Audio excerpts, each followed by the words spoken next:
Welcome. Thanks for joining me today and learning some great science while we all keep each other safe by staying at home. This is the 8th grade science week 1 lesson. My name is Trudy Rogers. I'm a Knox County School science facilitator. All of the activities that we'll be talking about today can be found on the Knox County Schools website underneath the Student Resources tab. If you would prefer a hard copy, you can pick one up at any of the meal distribution sites on Mondays from 10 a.m. until noon. Today, we're going to be talking about this standard: gather and evaluate evidence that energy from the Earth's interior drives convection cycles within the asthenosphere, which creates changes within the lithosphere, including plate movements, plate boundaries, and seafloor spreading. As we get started today, I want us to think about this idea. In 30 million years, it may take us an hour longer than it would today to fly from New York to London because the cities are slowly moving apart. So how is that happening? You're going to know that you're successful at learning today's material when you can use a model and multiple pieces of evidence to explain seafloor spreading due to convection currents. Today's lesson is a review of some things that you've already talked about with your teacher in school. When you were in school, you guys learned about drifting continents. So you talked about the idea of Pangea. You took a look at these continents and you noticed that the coastlines of each would fit very well with the one that's nearby, just like puzzle pieces. You learned that these continents all lie on tectonic plates and that these plates are able to move. Sometimes that movement causes volcanoes or earthquakes or other phenomenon that we see. Today, we really want to focus on convection currents in the mantle, and we want to think about how that affects the crust, particularly the crust under the ocean, so the seafloor. So when we take a look at this diagram, we see that in the core, we've got a lot of heat being generated, and there's in fact so much heat that this layer, the mantle, is molten rock. So we see that as it gets heated, it rises, and it rises nearer to the crust, it cools, and so then it sinks. And so we have this constant motion that we can compare to a conveyor belt. If you've been to the grocery store, maybe you've seen, or you've done yourself, you've laid some items on the conveyor belt and they get moved towards the cashier, but then that conveyor belt goes down underneath where you can't see it, and it goes back and returns to the top. And that's the same motion that we see here with these convection currents. So what we want to think about right now, if we see a crack in the seafloor here, and we know that this molten rock is rising up, some of it is going to exit here, and it cools when it hits the water, and it adds to the seafloor. So it actually creates new seafloor right here.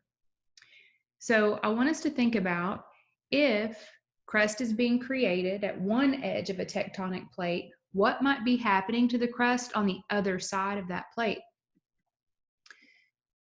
Some options would be convergence, subduction, or collision of that end of the plate against another plate.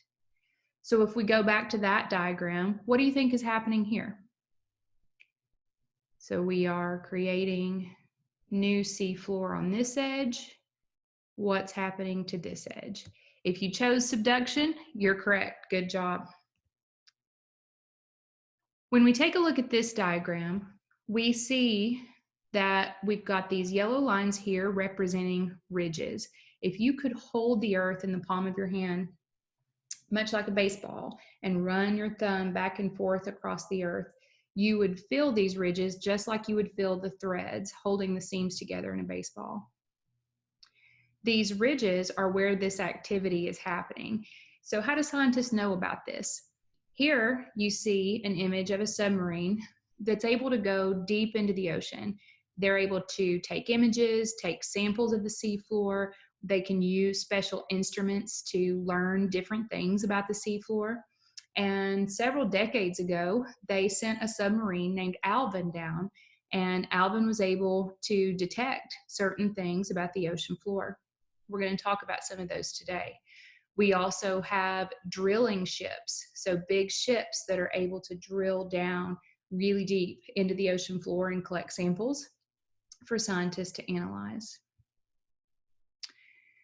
So if we imagine that this is the crust at the bottom of the ocean here, this is the mantle, so this is where we're going to find the molten material. As the molten material rises to those cracks in the seafloor that we talked about, this is where the new seafloor is forming. And so how do scientists know? If you take a look at these boxes, you're going to read some of the evidence that we have. We know that when we've sent submarines down, like Alvin, we've been able to find rock that's shaped like pillows. Those rocks are very informative because the only time they form is when molten material hardens quickly because it's erupted underwater, so it cools quickly. We also have evidence from magnetic stripes. So you already know that the Earth does have poles, just like a magnet, a North Pole and a South Pole. And occasionally over time, those magnetic fields change.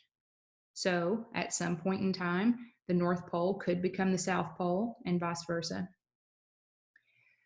When scientists use special instruments to analyze the crust on the seafloor, they are able to see that there are alternating stripes caused by this change in magnetism.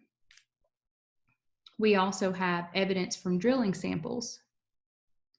So they were able to find out a couple of things from these drilling samples. One really important idea was that as we moved away from this crack in the sea floor, we would find that rock here and rock here was the same age. Rock here and rock here was the same age. So that gave scientists ideas about how this molten material might be coming up and then spreading out on both sides. In addition to these ridges, we also have deep ocean trenches. And this is where you're going to see those subduction zones. So remember our question from before. We want to be able to use a model and multiple pieces of evidence to explain how this flight is going to take longer in the future. So if you'll take your handout that you have that's titled Modeling Seafloor Spreading, we're going to go ahead and get started. There's just a few materials that you need. If you don't have these laying around handy, it'll be okay. I think there are some other things that you can use or do to make the model work just as well. But if you do have them available, you will need a pair of scissors, a marker or crayon, even colored pencils, just something that you can make some stripes on a paper. You're going to need a ruler or anything that you can use to draw a straight edge. So today I didn't have a ruler available, and I used a card that was an advertisement that came in the mail, and it helped me draw really nice straight lines, and it worked just as well as a ruler. We're not actually measuring anything today. And then you will need 2 sheets of paper. The first thing that you're going to do is use your ruler or straight edge and a marker to draw stripes across 1 sheet of paper, parallel to the short sides of the paper, just like you see here in this image. The stripes should vary in spacing and thickness. They do not have to be like the one here on your screen. You can choose any pattern that you like. You just want to make sure that you're mixing it up a little bit. After you do that, you want to fold the paper in half lengthwise and write the word START at the top of each side. Once you've completed making your stripes, you're going to take scissors and cut the paper down the middle. If you don't have scissors available, you can fold it several times back and forth and then just carefully tear it down the middle.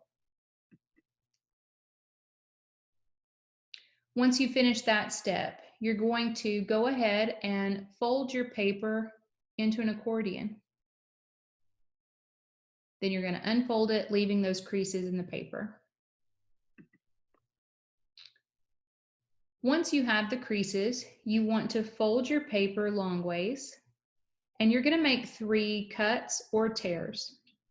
You'll see that these cuts or tears are going about halfway through the piece of paper, starting on the folded side. So we're going to cut here, here, and here. Once you're finished, you can unfold it, and your piece of paper should look just like this one. You have one slit in the middle, and then one slit on each of the folds on the ends. The next thing that you're going to do is you're going to take your two striped strips of paper. You're going to put them together facing each other. So make sure their stripes are facing together and that their start labels are touching each other at the top.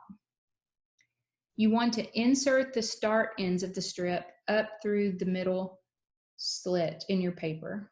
So you're going to, right here, insert the strips up through the bottom, and then you'll pull each start strip to the side and insert it through the other slit.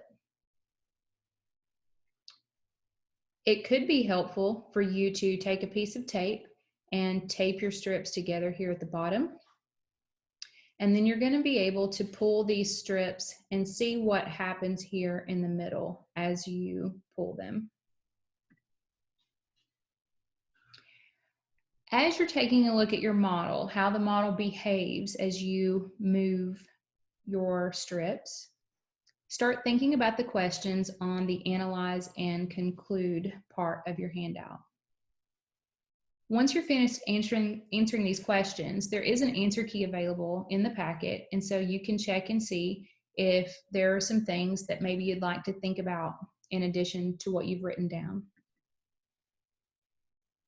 So now I want you to think, can you use that model to explain to someone, maybe a parent or a friend or a brother or sister, why it will take longer to fly from New York to London in 30 million years? What is it that's creating that physical distance? Thank you so much for joining me today. Week 1, Lesson 1, talking about seafloor spreading. Remember, you can find all of these activities on the Knox County Schools website under the Student Resources tab, and we're also giving out printed copies at every meal distribution site on Mondays from 10 a.m. until noon. Thanks so much, and we'll see you next week.